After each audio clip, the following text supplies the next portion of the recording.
Hello everyone, it is Aries, and welcome back to another escapism educational video. Gonna be real with you for a second, this is a little bit of an existential video, but it's just to kind of explain what kind of feelings I've been having, and a lot of the system has been having lately. Wait, I promised we wouldn't call this a system on camera. Motherfuck. Anyway. Actually, that goes back to that. I'm sure you guys are probably wondering why we so fervently say that we don't have DID. A, because we do not have a diagnosis, and it would be really horrible of us to make videos where we say we have it and we don't have an official diagnosis, nor have we been officially tested by anyone. Self-diagnosis is generally not a good idea for anyone with any disorder, so I don't recommend it for anyone who thinks they have DID.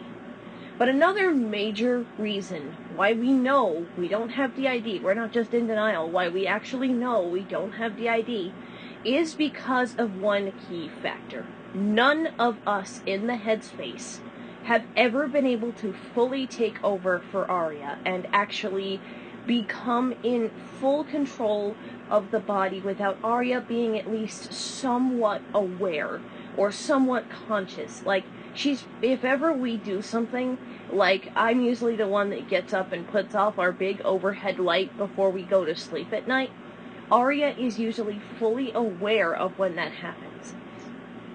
And so, Aria has never dissociated. Surprisingly enough, despite the fact that he is so new, the closest anyone has come to fully taking over the body was PC. When Aria first became aware of how prominent he was at that Walmart on Wednesday, if you watched the story of how PC became prominent, then you know that she was experiencing extreme dizziness and vertigo because of the anxiety she was feeling. PC was somehow, while Aria was still aware, of course, able to hold her up and be able to get her through that Walmart trip without exploding at anybody.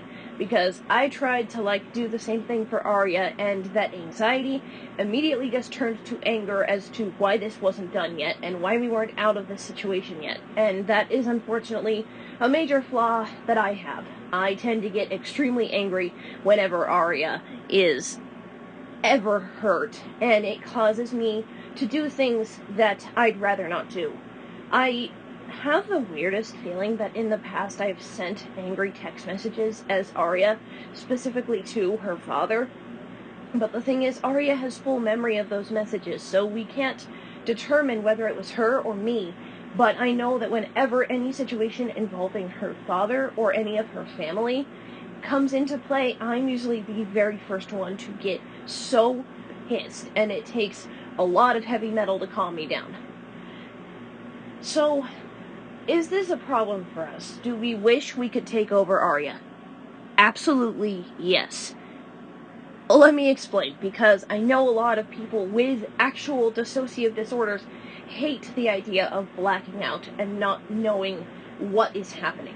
Aria is a very fearful person. It used to be a lot worse, but thanks to intervention from several different sources, she is finally able to live a somewhat stable life in the real world, which is amazing.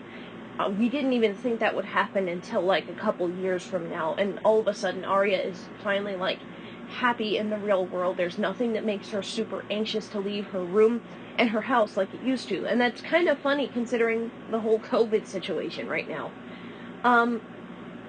But there are still some times, like in the Walmart situation where PC became prominent, where Aria just wants to disappear and not be a part of a situation and be away from a situation.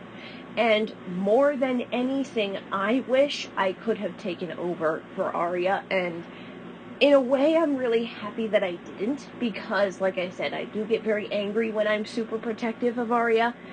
But the thing is that I am a very, very, very, very protective person. I'm not the most rational person.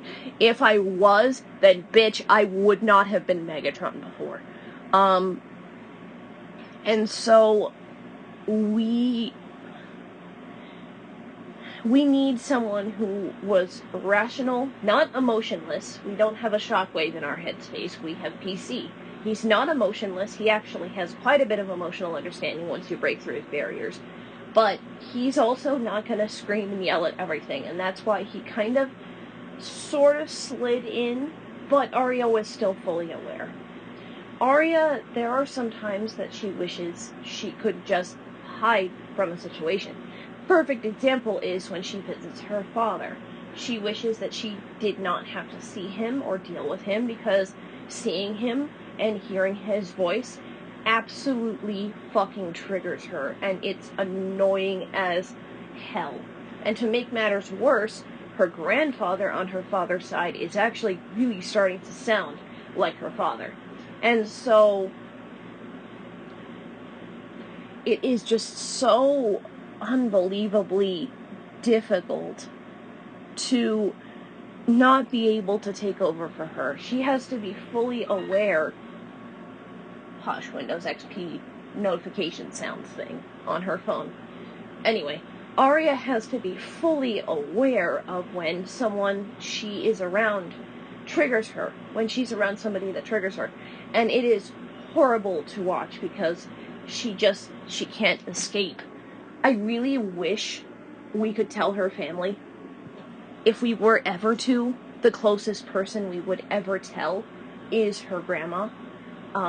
Because she is a very, very loving and supportive person to Arya. They have their down moments together, but at the end of the day, she is one of the only two, maybe like 3 or 4 people who Arya can come to with anything. And she means anything. Like, it's hard. It's hard knowing that we can't be out around people.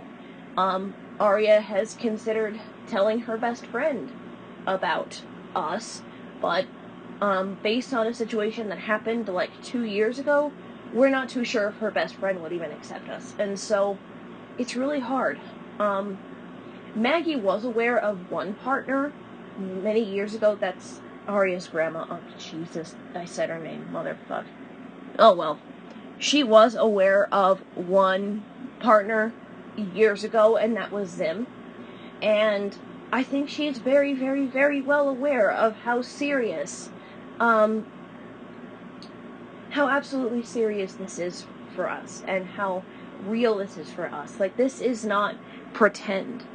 We don't want to say we have a disorder. And we've actually already made a video about why we don't need a diagnosis, because a diagnosis would mean treatment. And so we don't need treatment. I mean, we're fine. We have really good communication in our system. Everyone is pretty much on the same page, and Arya doesn't have any memory loss, so there's nothing really to treat. The reason that we make these videos is not necessarily reaching out for help, but to just give love and encouragement to anyone who might be feeling the same way as us, whether you are undiagnosed DID or undiagnosed OSDD. No matter what, you can always come to our videos and listen and take a little bit of joy in them. I hope that what my ramblings did was somewhat a little bit of sense. That sentence did not make any sense. I hope my ramblings made a little bit of sense to you guys. And to kind of explain why we wish we could take over for Arya, and why Arya kind of wishes she could dissociate.